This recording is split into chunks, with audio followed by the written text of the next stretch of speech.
Hello and welcome to True North EV. Today I'm here with a very special guest, the sustainability architect and CEO of Carbon Plunk, Kent Rathwell. He's done a lot of stuff that we'll get into, and hope you guys enjoy. Hello and welcome to True North EV, Kent. How are you? I'm very good, thank you, James. So, Kent, for those that don't know you, can you just quickly introduce yourself? Sure, I'm Kent Rathwell, founder and president of Sun Country Highway, and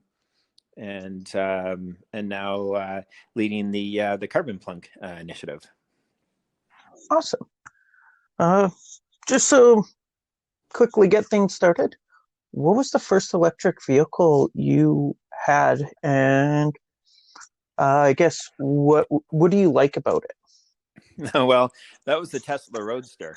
What I liked about it was faster and sexier than virtually any other car on the planet, and we allowed it to travel the entire continent along the entire Trans-Canada, the widest part of the continent, with zero tailpipe emissions and for free almost a decade ago. Now, you say that you traveled all of Canada. Can you quickly explain, and for free, explain how you did that? Well, ultimately, I was down at Tesla in California when their showroom and shop was all sort of one little place, and back at the beginning. Back in the very beginning, and took the Tesla Roadster out for a test drive, and it was absolutely incredible. So when I came back, I was talking to the rep there and said, "So where do you charge these things?" And he had said, "Well, at home." And I said, "Well, what do you mean? Like, you have no places to charge these things? Like, you guys didn't build an infrastructure, a place where you could travel?" And he said, "No." And he goes, "We're just trying to survive. We're trying to sell our inventory to survive." And so it was just like, wow, that's like creating a gas car without gas stations. I said, you guys are dead. So, you got to do this, right? You got to do it. This car is too awesome to die. And when I realized that he was serious, that they weren't doing it. I took about a half an hour walk around the facility and the garage and stuff, and came back and I said, "All right, show me what a charging station looks like. How do you plug it in? And I'll go out and I'll try to allow the world to learn about you guys," because at that point hardly anyone knew about Tesla, right? Like, I found it in a little what do we thumbprint ad type thing in Popular Science or Popular Mechanics magazine. Like, it was very and not a ton of people around the world read that, right? So or would have paid much attention to it. So, yeah. But the only reason I paid attention to it was I wanted to travel back and forth to our one factory, our one pet food company, or wild bird food company, that we had created it as the first company of its kind in the world to be completely carbon neutral way over a decade ago, and then did a whole zero emission value chain to prove that you could virtually grow it, power the farm equipment with bio oil, which we had produced a lot of every single day, and then our highway fleets that we could power, and then our processing plant, the manufacturing plant, and that you could basically do the whole zero emission value chain, and you could produce food that way. So that proved that food value chains could basically be carbon neutral. So the idea was to, buy an electric car that I could drive back and forth to work. So the Tesla Roadster was a little bit extreme, but there really wasn't much out there, and you really couldn't get anything in Canada. And so back then it was basically a Nissan Leaf, if that. If that, or that would have been predating the Leaf, even. Yeah, it was very difficult. Like, we got our first Chevy Volt out of the States, and our first the Tesla Roadster out of the States, and you just couldn't really get anything up here, right? So so ultimately that's what brought me down to Tesla, was so that I could travel back and forth and commute on 100% renewable energy. And when I realized that they weren't putting an infrastructure in, and that hardly anybody knew them around the world, then it was like, okay, some people have to find out about this car, about this company, so they can invest in the company, buy their stock, put deposits down for a future vehicle that they wanted to build, which is just a vision at that point, and make sure that the electric car could survive. Because the one thing about electric cars in the last 120 plus years is nobody really put in infrastructure so they could travel. So why would anyone buy one, right? So, it goes back to the horse and buggy days. If they didn't put in gas stations, there wouldn't be gas cars. Yeah. It's really quite simple. People needed to travel, and the EV was no different. So it's just surprising that no one in over a century had really figured out what the common denominator of all the small auto companies that created electric vehicles, that you needed to build an infrastructure for them to survive. So that's really what we did. We decided to figure out the industry, determine what would be the best way to set a standard for the electric vehicle, which was not the standard that the automakers and the electrical associations had agreed to, which was a 32 amp continuous charging station or a 40 amp charger, which would have took forever to charge these vehicles on long distance travel. So we created a 100 amp charger with a J1772 plug that everybody could charge on, every vehicle, including, Teslas, because they had an adapter for a J1772, and electrify the longest highway in the world, proving that if the longest highway in the world has charging stations along the entire length of it, if you can travel the entire distance in a electric car and for free, then every other highway in the world is possible, road and freeway as well. So that's really what it was all about. And when you tie in free, you tie in economics, and people just can't argue economics. It's very basic math. Now, from there, you've expanded to. Do you know how many chargers you even have out now? No, it's funny. I used to know every single charger in the world, including in throughout the Caribbean and North America and into Norway, et cetera, right? And yeah, it was really sort of cool. But it's even cooler now. Driving along somewhere and pulling up and seeing one of our chargers there, and not knowing anything about it, not knowing how it got there, nothing at all. And it's really special. It was special, it was special in the first days when we put our first charger in, and it's even more special now. But like when I launched on Country Highway, the plan wasn't to create an electric vehicle charging company. It was just basically to electrify the Trans-Canada and do it in a year, and travel it in a car that was faster and sexier than virtually everybody else's car in the world, with no tailpipe emissions and for free, to allow electric vehicles to have traveled for the first time in history, to put a lot of focus on Tesla globally, get lots of media, which the media was awesome, and it spread around the world, and all different types of languages and scripts. Like we couldn't even read the stories that the media spread around the world. So it was really cool. And, we really did put a ton of focus on Tesla, and did a lot of auto shows with the Tesla to show this car off. And because Tesla couldn't afford the auto shows, right? So they were just trying to survive. And so really, the whole point of it was to do whatever we could to save Tesla, including cashing out on every front I could, and focusing on this initiative and taking my focus off my other businesses, which obviously you're not told to do that in business school, to then give away, millions of dollars in free chargers with no revenue model, right? No business model other than, inspiring people and empowering them to believe that zero emission transportation was possible and that you could travel for free. And if we could do that, then we proved that zero emission manufacturing is possible, zero emission processing, zero emission value chains, zero emission travel. And at the same time, you can save money, save the planet, and save society in the process. So that's really what. And you've received multiple awards from this. I'm just looking at a quick list of some of them. Best Automotive Solutions of 2013. Yeah. So that would have been your first year going with this, or would you just looking at another? First year. We electrified the Trans-Canada in 8 months and drove it in the 9th month, right from St. John's, Newfoundland, all the way to Victoria, BC. So not coast to coast, but it was beyond coast to coast. Yeah. And then we drove it in the 9th month to prove that an electric car could travel in the middle of a Canadian winter, which is one of the coldest in the world, in a car that was faster and sexier than most, with no tailpipe emissions, and for free. So it pretty much And shattered I guess everything that's holding when you back the got your electric car. Guinness World Record there. Yes, that's right. Yep. So that's a It's the world record as well. 12,163.42 kilometers, just to be specific for the Guinness World Record. Yeah. So when they called me on the the first award, world award there, it was funny because I know exactly where I was traveling. I was crossing, into Quebec from Ontario and on a country road in the car, and this guy with an accent from Britain called and said, "Hey, we just wanted to touch base with you because you're on the short list of winning the world's best automotive solution of 2013." So we did it in 2012, right? So, and I laughed, and I didn't know who put him up to it, but probably took him 15 or 20 minutes to convince me that he was legit.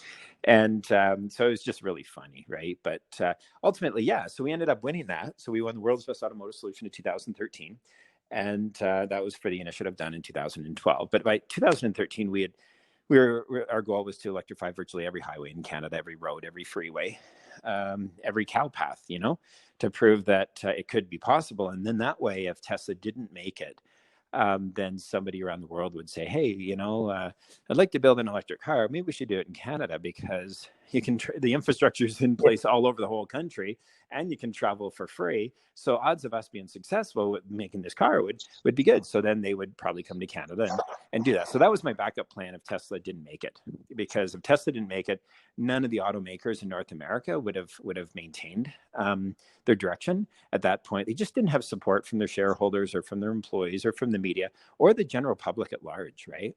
So Yeah. yeah. Now, this Greenest Transportation and Manufacturing Company of 2016, is it combined both transportation and manufacturing, because you guys had the chargers and the Sun Country Farms organics? Was that how you did it, or is it? No, it was just the category. So it was Okay. really about transportation, the world's longest green highway project. It was really about that, even though we've also proved that zero emission manufacturing and value chains could exist, and the first in probably the world on that front. But no, that was completely based upon the transportation side. It was just a category that included transportation and manufacturing, ironically. Okay. Because both work for you. Mm-hmm. And Canada's Top Green Projects 2018, that again for Sun Country or the organics? Yeah, so that was a carbon neutral fertilizer. So fertilizer plants are a massive carbon emitter in the world. And part of that was to prove that fertilizer plants could be carbon neutral, which we did. On top of that, the fact that you can then help green the ag sector by reducing their carbon emissions, by reducing the emissions from the fertilizer. So actually, that will tie in to carbon negative fertilizer production in 2021 with Carbon Plunk. Well, so you're going from just being carbon neutral in transportation and manufacturing wasn't good enough for Kent. Kent would like to do one better, to do what others say cannot be done. But you have shown already that obviously with the chargers, what they say can't be done, you're willing to take on and show them that how to do it, essentially. Yeah, well, the whole goal, and this goes back 30 years, right? When I was studying civil engineering, I had an epiphany realizing, holy mackerel, like the way we designed infrastructure, cities, roads, freeways, buildings, etc., sewers, power generation, transportation, none of it was economically, socially, or environmentally sustainable. Not one of those, but all three. And to make a point here is there is no sustainability if you only focus on one. You need to have a full, balanced sustainability solution, which saves people money, saves the environment, and builds a better society. If you have one of those, it won't work because you focus on the environment, and that's what, the environmental movement has worked on for decades. And it hasn't been successful because, they didn't really tie in the balance of economics. So, it made going green more expensive, and it made going green divisive with corporations that or industry that they were trying to convince to go environmentally friendly. So by putting your feet in somebody else's shoes, you can actually see it from their perspective. And once we do that, once we look at every problem with a how do we solve it, which will make society better, reduce emissions, and help the species of the world.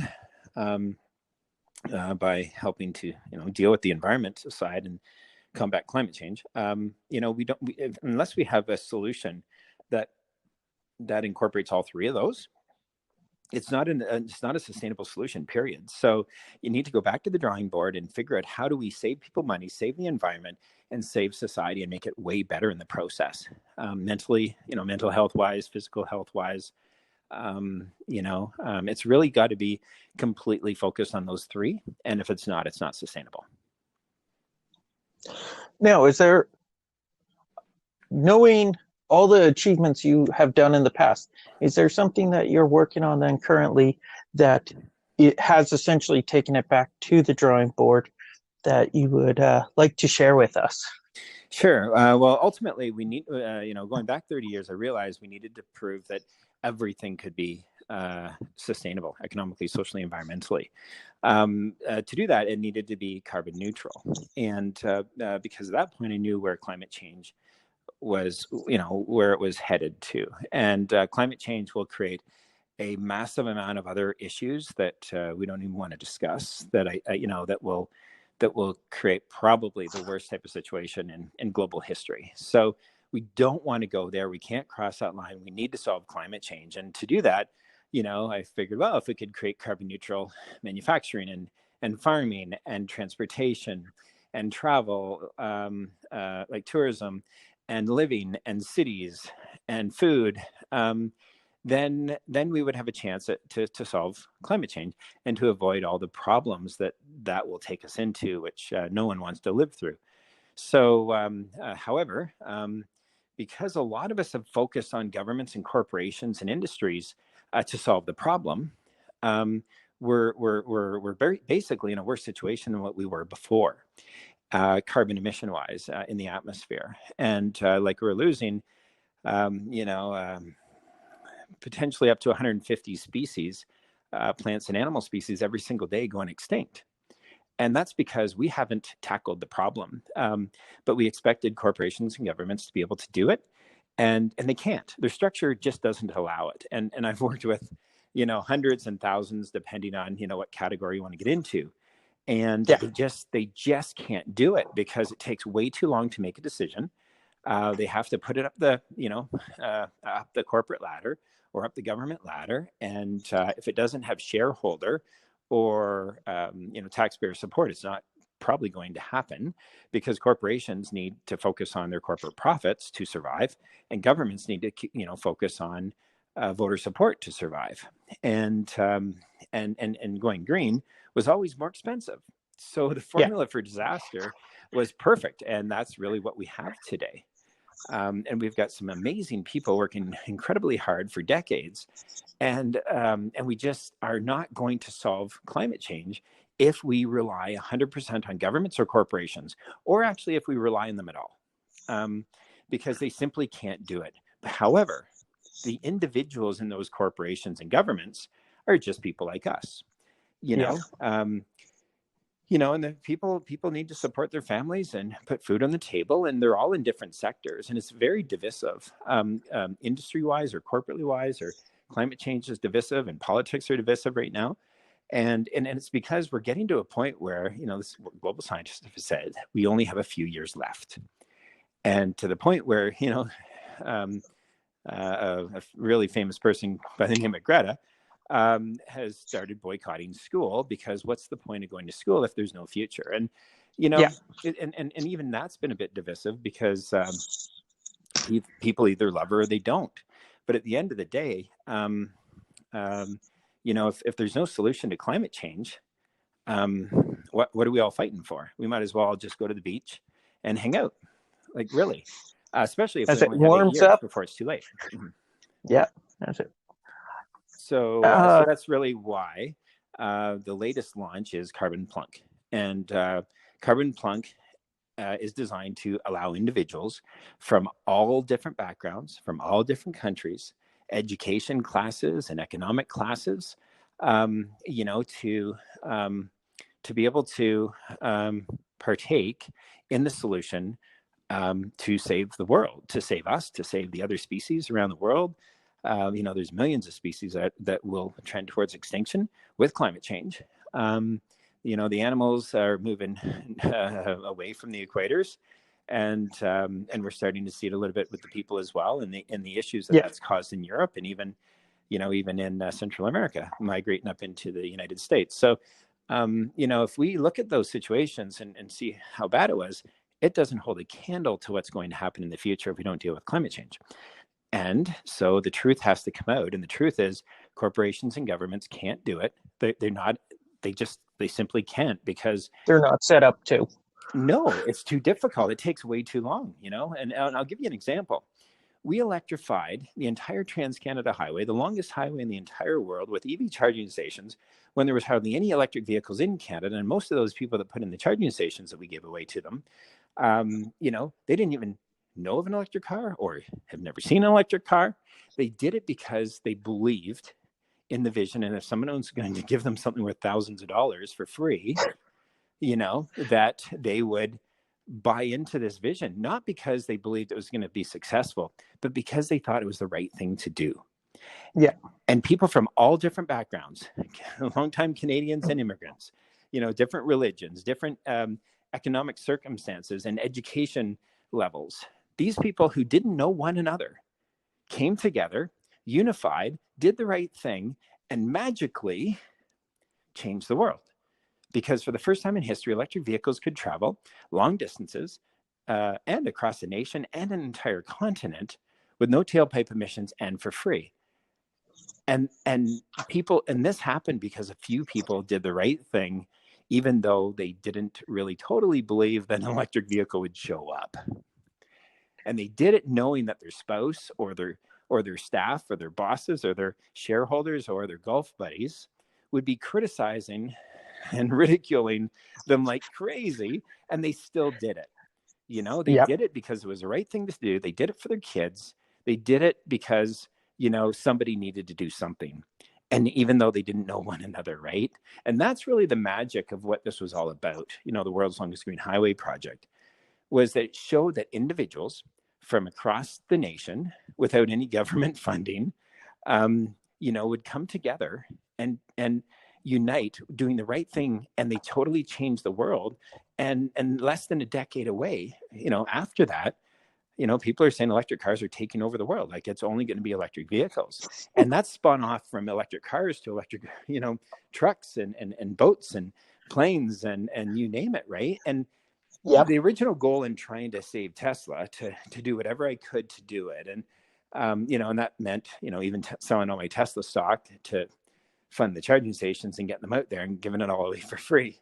Even though I don't have Tesla stock today, which would be worth a tremendous amount of zeros, but it could also be worth completely zero, because I did it because I didn't think they were going to survive.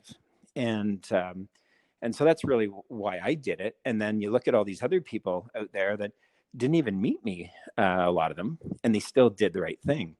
And that's really proof that average people from all different backgrounds, from, all different regions and cultures, can come together under a common movement and change the world quickly. And that's exactly what Carbon Plunk is based upon. But it's based upon empowering people from around the world to be able to contribute and be part of something, whether it's $1 or $1 million, it doesn't matter. But it allows, parents, wives and mothers and fathers to sit down with their kids. And even if they forego a bottle of Coke or a McDonald's Happy Meal in their country, right? Yeah. They'll waste money on silly things. But yet when it comes to changing the world, they could do it with a lot less and prove that it's possible and be part of that. And, every morning flip open their phone or their computer and see what they've done with Carbon Plunk, right? Because for the rest of their lives, every day they will be able to see something happening around the world that they're part of. And their kids will be able to say, my parents are, we're doing something, or my family's doing something. Every single day we can see what we've done. Meanwhile, they threw $1 in 20 years prior to that, right? But the Well, so idea that is if small dollar amount add up to a big change when yeah, we all do it. it is like if everybody on the planet contributed $1, it's $8 billion. Is it enough to solve the world? Nope. But it sure tells governments and corporations around the world that a lot of people who buy things and who vote them in as governments Yeah. would be very supportive if they headed down the right road. And it gives them a clear green light that that's okay to do it. Because in today's world, it's very divisive, and there's no green lights anywhere.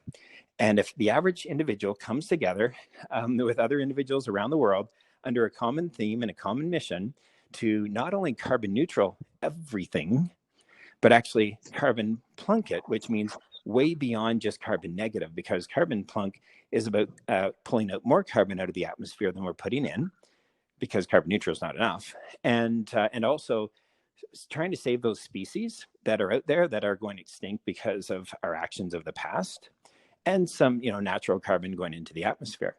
So, whether it's natural or not, or human made, climate change, either we solve it or we don't. Either we are part of the problem or we're part of the solution. Well, to be part of the solution, it can cost you as little as $1. Yeah. But when the children, and kids see their parents, looking at what Carbon Plunk and what they are part of and what they did yesterday, even though it happened around the world, they feel as though they're part of changing the world. And that's really what Carbon Plunk is about. It's about inspiring all generations, all genders, all backgrounds, and allowing them to all know that either they are part of the problem or they're part of the solution. And to be part of the solution, it can be as little as $1 contribution, right, to Yeah. this movement. And at that point, if whether you live 8 months or 80 years, to be able to look at your iPhone or your other phone or your computer or whatever we're going to be looking at in a few years, right, as technology develops, but to be able to see that something has changed on the planet, whether it's for the first time in history or it's part of a sea of change within that sector, that industry, but to be able to see change every single day, I think we will hopefully allow people to come to the end of their lives and be happy about what they've accomplished, happy about the fact that they're content that they tried, they didn't, and they don't have the regrets that a lot of us do at that time of our lives, and hopefully we don't have the fear. So ultimately, if we can allow people to be content in their last moments and feel as though they've truly changed the world, and to potentially die with a smile on their face, I don't know what else Yeah. you could do to that would be a greater for the human species, really.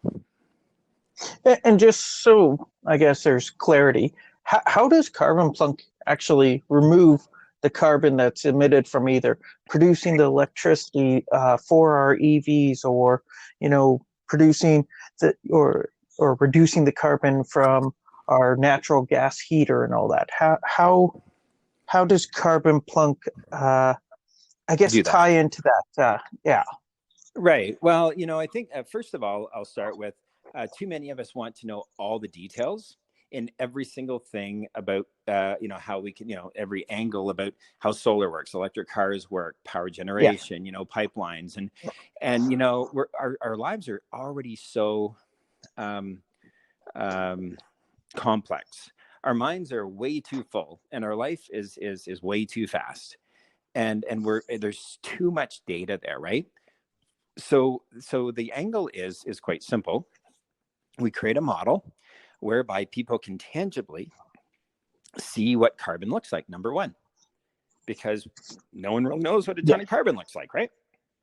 Or a ton of Yeah, CO2. and you get the people that, well, I drive electrics, or I there's still all that carbon that we produce or use that we don't think of even in our normal day-to-day functions. Oh, totally. Yeah, there's some amazing people that have really committed and committed when it was really expensive, like solar technology or wind technology or electric vehicles or you name it, right? They came in early, the early adopters. They're incredibly passionate about the sector that they're in. But they looked at it going, hey, if somebody doesn't do something, nothing's going to start, right? So they're willing to do that and put their money and their financial future on the line, and not have the luxuries because they were, paying a lot more money for something that would come down in price. And all the green technologies do come down in price as adoption grows. So, but ultimately, what Carbon Plunk does is it allows people to see what a ton of carbon looks like. It allows them to Yeah. see how many tons of that they're putting in the atmosphere every year. It allows them to know that it doesn't matter what sector of their life, they're looking at. We can Carbon Plunk it, and we can Carbon Plunk a coal-fired power plant, right? Now, to do that, it's very simple. It's taking out more carbon than what's going in the atmosphere. Now, to go deeper than that, it can go very deep and very complex to Carbon Plunk a coal power plant compared to a large solar array.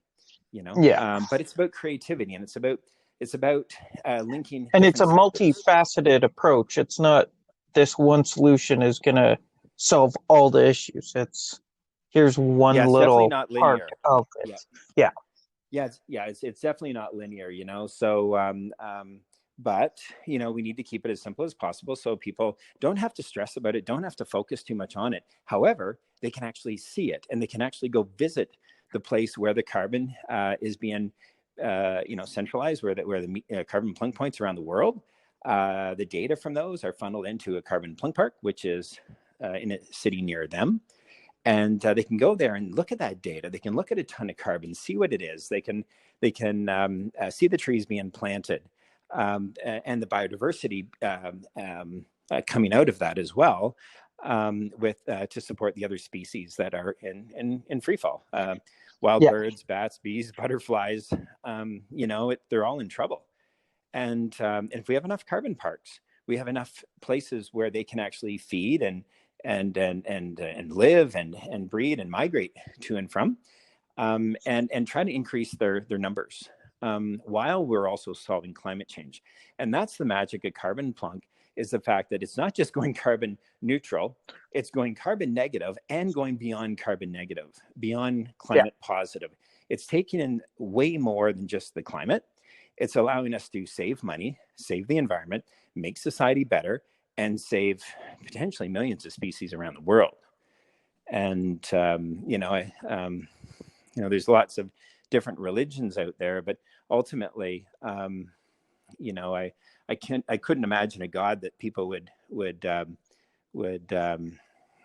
look up to, who wouldn't really look very kindly upon them actually saving the world and saving the species of the world, rather than destroying them.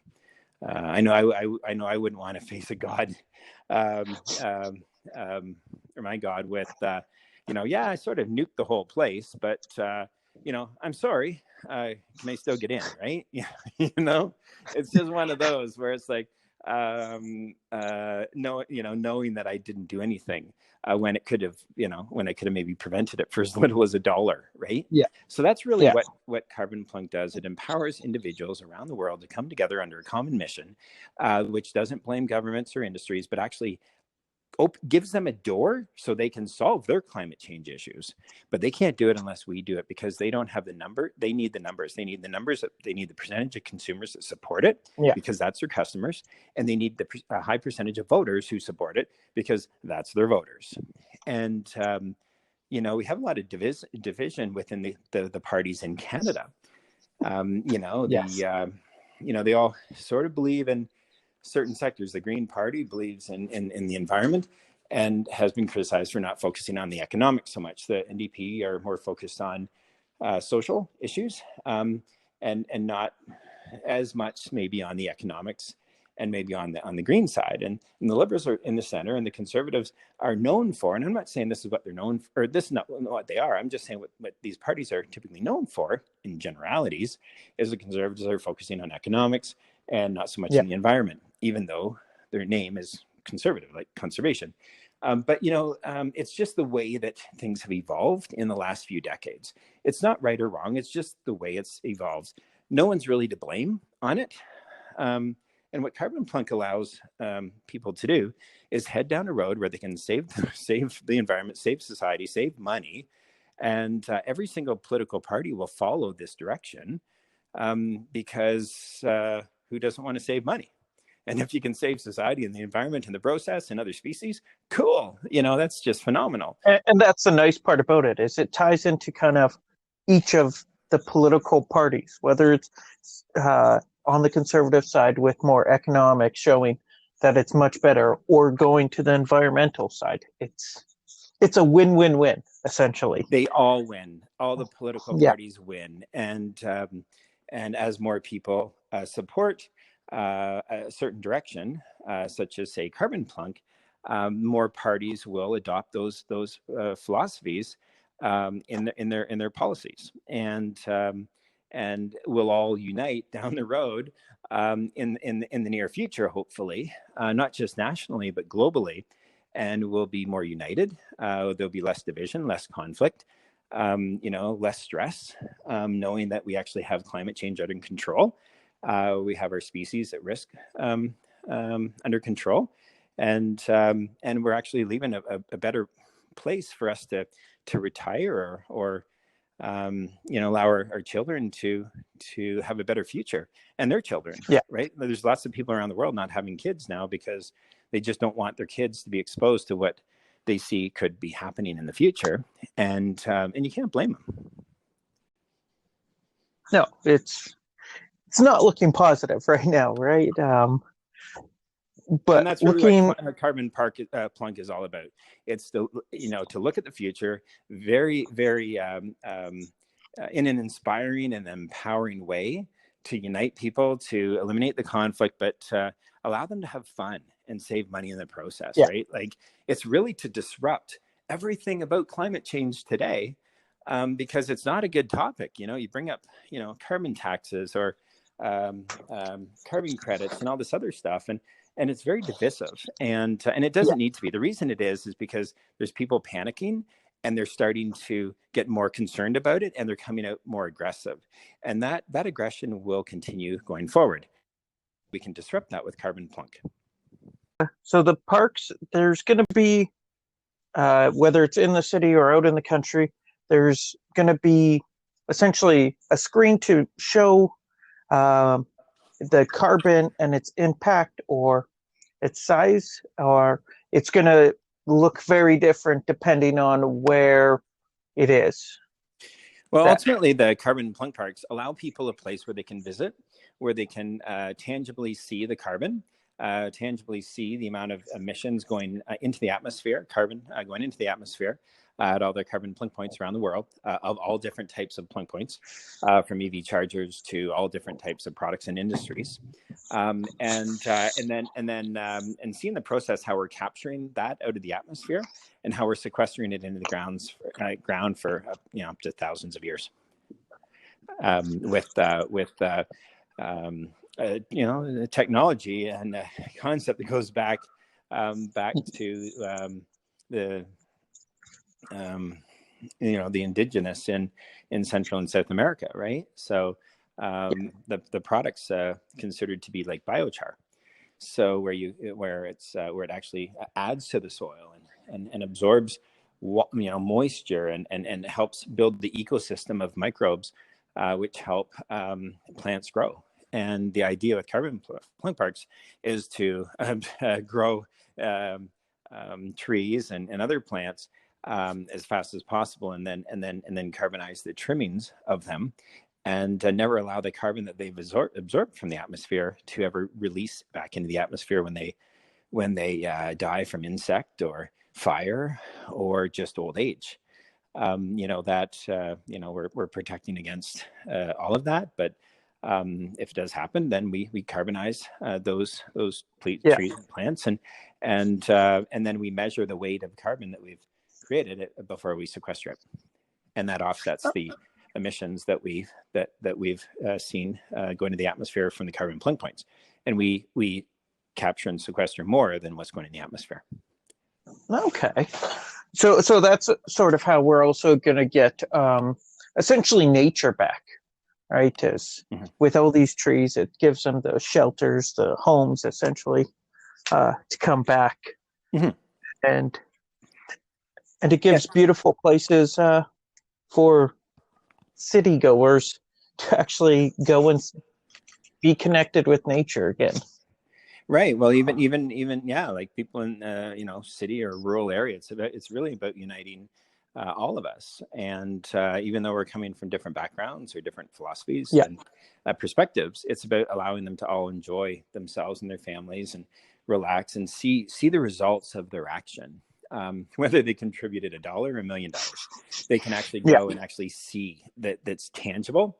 And they can do it after the fact instead of asking all these questions ahead of time. How does this work?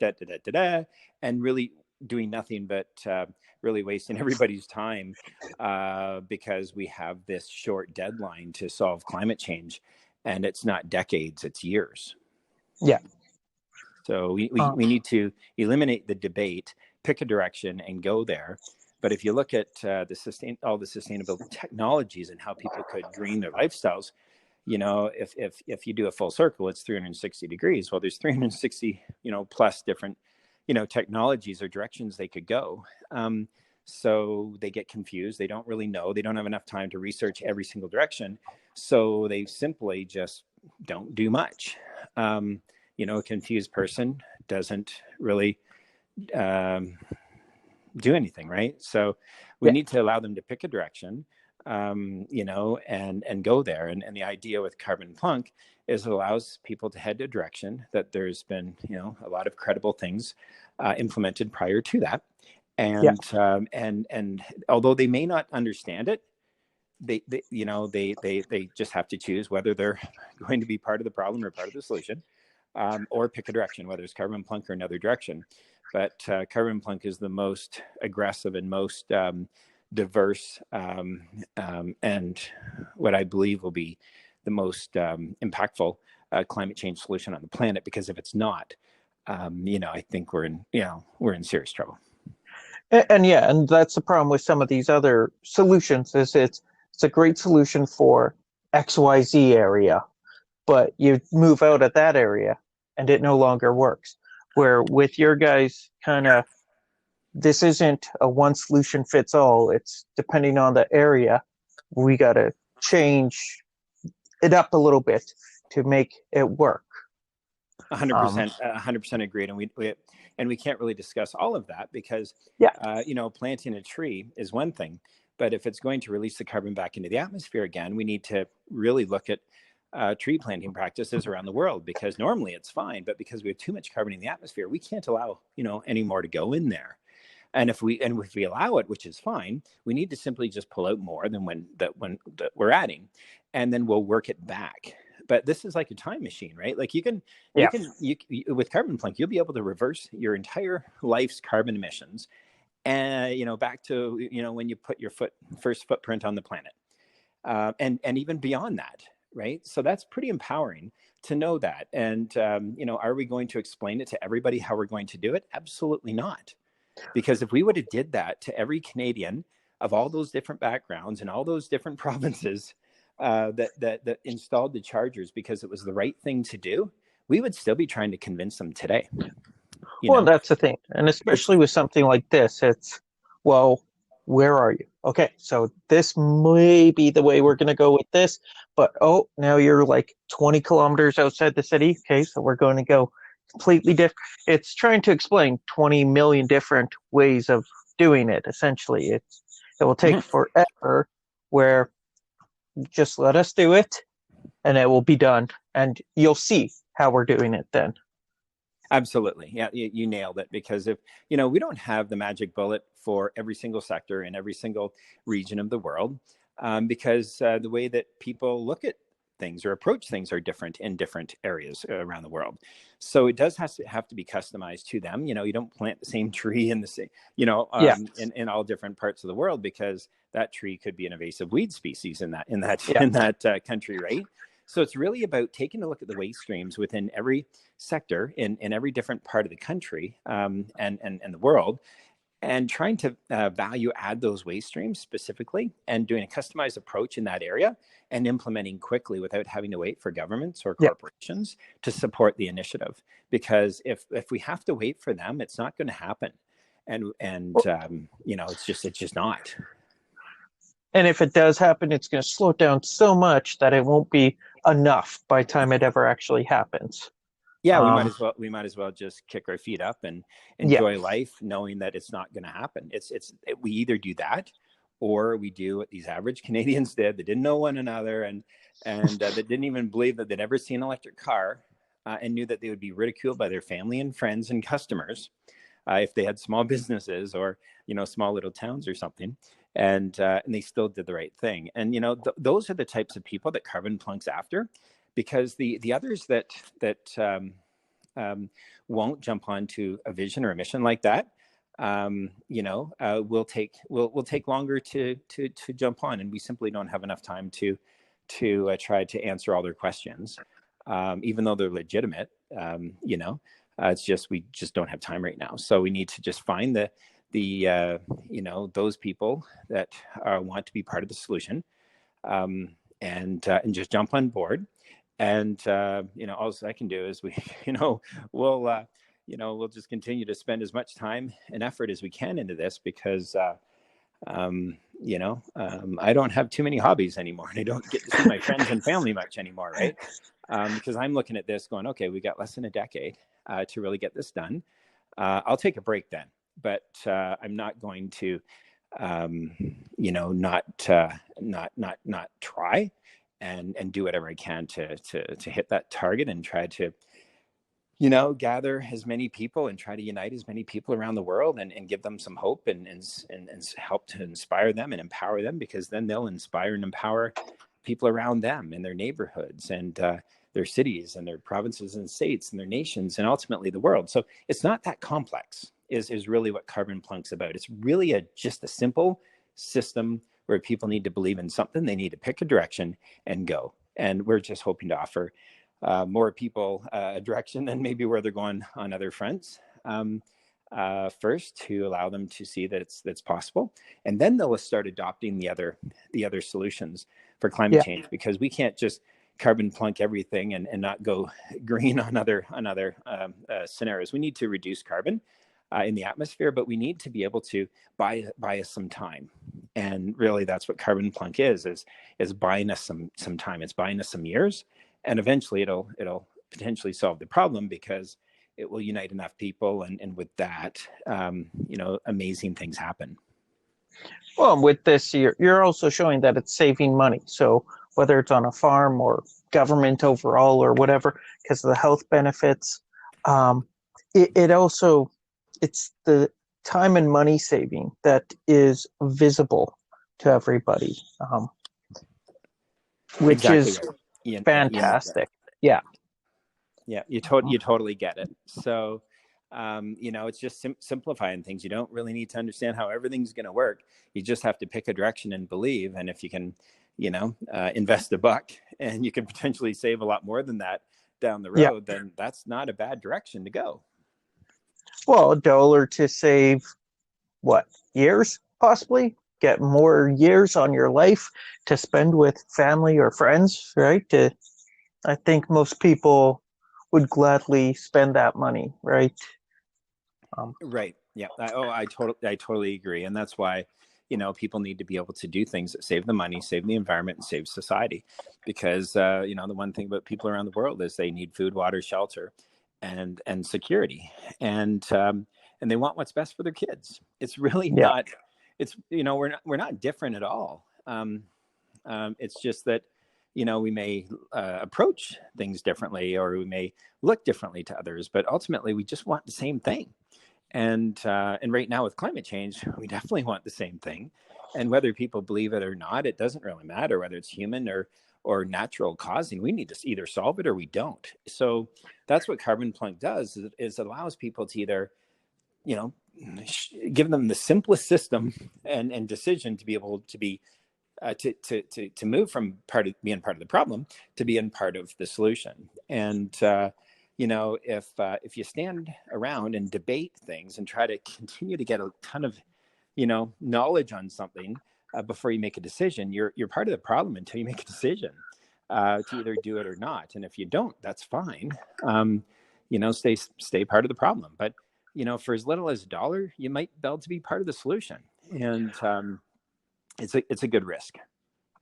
Well, that's the thing, right? Is even if you're driving a fossil fuel vehicle, what does a tank of gas cost? Take whatever you're spending on that tank of gas, put it towards this project, and you at least get way more benefits out of it. Yeah, and if you simplify it back to the family, do you want your kids watching you whine and complain about everybody else not doing anything? Corporations ruining the world, governments ruining the world. They're doing absolutely nothing, but looking at you going, but you haven't done anything either, but yet you're complaining about it. And it's the definition of a hypocrite. And do we really want our kids to look at us and go, no, not only do we not want our kids to look at us as a hypocrite, but we definitely don't want them to we don't want to steal their hope and their futures and their desires. We don't want to take their spirit away from them. And that's what we're doing if we don't do anything. And, it's just a matter of, making a decision to be either, part of it or not. And, it's a free country in a lot of countries around the world. And for those that don't want to jump on the bandwagon right now, that's totally cool, because I know there's a lot out there around the world that will. And this system with Carbon Plunk is designed based upon working with governments, working with corporations, working with industries, a lot of industries, and trying to help them when they need help to become more sustainable. And yet they can't make the decisions. They know they need to do it. They know they want to do it, but they just can't make the decisions because it's not getting up the ladder. And I tell a lot of them when I first meet them, hey, if you can make a decision here quick, then great. But if it's going to take a lot of time, I don't have a lot of time to really waste. And, I'd rather spend it, doing something I like rather than just waiting for them to make a decision. And, but that same person can take a coffee break or take a lunch break, or as soon as they go out of that door in that government or that corporation, and they can flip open their phone and make a small contribution, and they can be part of change within minutes. And when they know their corporation or their government's going to take years to decades. And we've seen it. This has been going on for decades. And, a lot of governments and corporations are in worse situations than they were. And COVID is something that is going to be more prevalent in the future as animals start mixing with other animals that they've never mixed with before. Other species are mixing because they're migrating away from the equators. So, and then there's more coronaviruses, right? So this is just a window of what the future is going to be, have in store for us, most likely. And it'll most likely be many of these corona viruses happening at the same time if we don't really deal with climate change. And that's sort of it. We're sort of the ones that created the problem. It's up to us as individuals. We've created the problem by our choices. And so it's up to us as individuals to kind of band together to get the solution going. Well, to a degree, yeah. Ultimately, there's a lot of people that believe climate change is a natural occurrence, and the world's been hot before, and that there's nothing we can do about it. So I'm not really saying that we're causing climate change. I'm not saying that we're not. I'm just saying we have to solve it because there's no other species on the planet that can solve it for us. And either we try to do something for our kids' future Yeah. or we don't. Yeah. And not only will we inspire and empower individuals, but they will then inspire and empower people around them, including their children. And who wants to raise kids and steal their hopes and dreams and passion? Because when they have their kids, if they have kids, will Yeah. basically do the same thing because we've patterned them to do it. And if the one thing that we could give our kids could be hope and inspiration, and empowerment, then who wouldn't want to do that? And so that's what Carbon Plunk is it's basically it solves the issue because there's really no excuse to contribute as little as $1 to change the world and to maybe make their kids happier and have better Yeah. futures. Right. So, whether it's $1 or it's a lot, $1 million, it doesn't really matter. It's what really matters is that people make a decision to stop being part of the problem and be part of the solution. And yeah, it's not asking for a lot of money from everybody. It's asking for a little bit from a lot of people. Well, the more the better. Yeah. It's a big planet, right? And there's a lot to do. And if it's up to individuals to be able to do it, and we don't need to rely on, if we don't have to rely on government and corporate money to be able to get this done, the problem can be solved very quickly.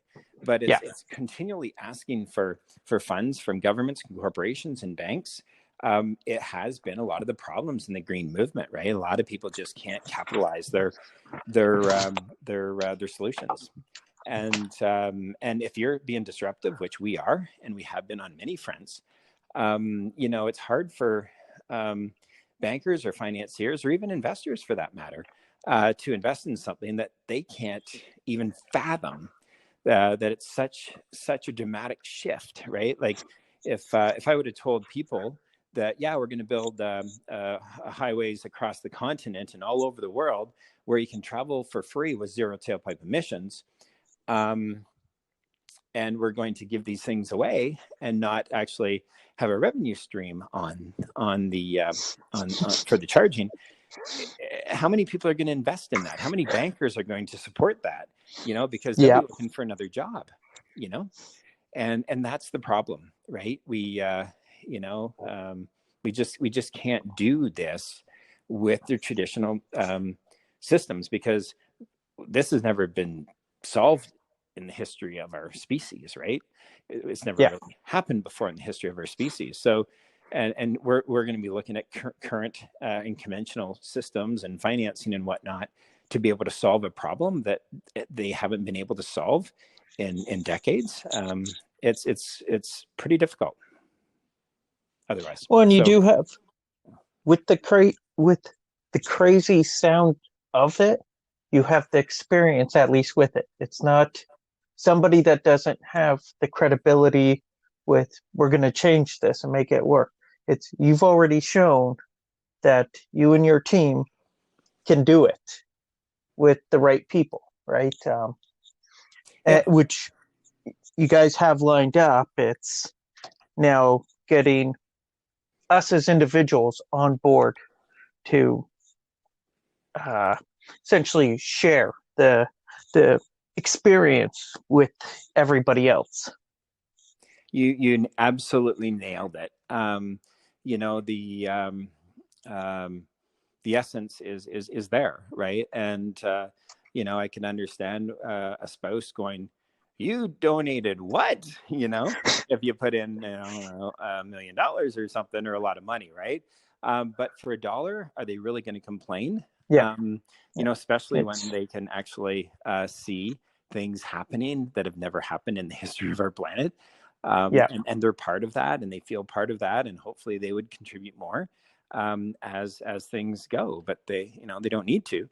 But it's up to us to be able to show that we can do this, and we can prove the impossible is possible again. And we've already done that many times, as you said. So And so it's just a matter of finding enough people around the world that they don't even need to believe it's possible at all. They just need to hope that it's possible, and they need Yeah. to pick a direction, and either be part of the problem or be part of the solution. And we're really hoping that they join us to be part of the solution, because if this doesn't become one of the biggest movements in the history of our species, then we're simply not going to be able to achieve it. It's one of those all or nothing kind of problems, really. Yeah, it truly is. And if I didn't think we couldn't do it, I wouldn't waste my time. I haven't really visited with too many of my family or friends, or all the sports and activities that I absolutely loved in the past. I just haven't, they haven't been more important than, I guess, part of these initiatives, and really trying to prove to people that if the impossible is possible once, it might be a fluke. If the impossible is possible lots of times, then is it worth a few bucks to see if we can solve this as people, and save money in the process, and have tangible results where we can go and visit these locations with our family. And it's not snake oil or pie in the sky, and Yeah. it's really about making a difference a little bit. But a lot of little bits add up to a lot, and that's really what I think our world needs. It needs some unity, it needs some hope, and it needs a future. And what parent wouldn't want to give that to our kids? Like if if your house is on fire, the first thing you'd think of is your kids, to get them out. And yet here the world is literally on fire in a lot of places around the world, with the forest Yep. fires that are worse than ever before. And but really, like with climate change, it's becoming a serious problem in a lot of areas. And even most of the ones that were denying it are starting to realize that, hey, there might be something to this, right? I'm still not gonna believe that we're to blame. And that's totally cool. Yeah. We want those people to be part of this too. Just know that there's a problem that needs to be fixed. Yeah, and come together like never before in history, because who likes fighting and who likes debating? Our kids don't obviously appreciate it. They want to see their parents act and do something. And at the end of the day, if the kids and the family can come together and see what Carbon Plunk has done around the world, and feel as though they're part of it every single day, then those kids are going to look at their parents with a different set of eyes, and a different set of a different amount of pride and hope and inspiration. And those parents will then set their kids on a direction that will allow them to be hopeful and inspired and empowering, which will then last generations. And I know, like, with your team and your experience and everything that you've already shown you can do, I know this is possible, and it has to be possible. Really, as you said, we don't have decades, we have years. So I do have faith in you and your team, as you guys have done great stuff already. But we're coming up to an hour, and I know, as you said, this isn't a one solution to all. So I know we could probably spend days and hours just talking about all the differences, little nuances, and all that. And I can't wait to see all the little things that you guys do that has such great impacts. But is there anything that you want to throw out to the people, to actually like direct them to where they can go to be a part of this Carbon Plunk experience? Sure. Carbonplunk.com, carbonplunk.com. The idea behind the name was plunk means the same thing in a lot of countries around the world. and most people understand what carbon is in most languages around the world. And when you drop a stone into water, it casts ripples, which can go for vast distances beyond the size of the stone that you just dropped into the water, and ripple across an entire pond. And that's really what Carbon Plunk is about. And from the website, you can go to the crowdfund and learn more about this. But ultimately, pick a number that really doesn't matter to you on a dollar front. That's not going to affect your life, and Yeah. become part of it, because it's not about just myself or my team. We can't solve climate change. Corporations and governments can't solve it. The only people that can solve it is if we come together like never before in the history of our species, with an amount of funds that each one of us can contribute, that's not really going to negatively impact our life financially, but has the chance of changing the world. And that's it. Which is, yeah, it's beautifully put. Well, I do thank you so much, Kent, for your time, and I'm sure we'll talk again about this or any of your other great projects that you have on the go. So again, thank you so much for your time. Hey, you're very welcome, and thank you for having me and allowing me to share this opportunity with you and your guests. And again, one final thing is it only takes a couple minutes, and you can change the world, and that's really what this is about. If we can't make it any simpler than really what Carbon Plunk is. So thank you. Yeah, thank you. Have yourself a great day. Okay, you too. Bye-bye. Bye.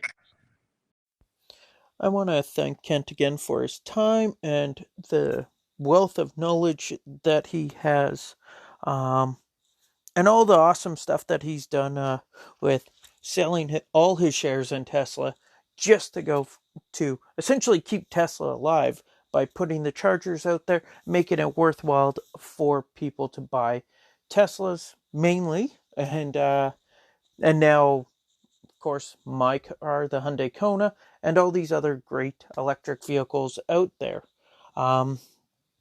But definitely going to keep up to date with Kent about how the Carbon Plunk is coming along and all these other great projects that Sun Country has going.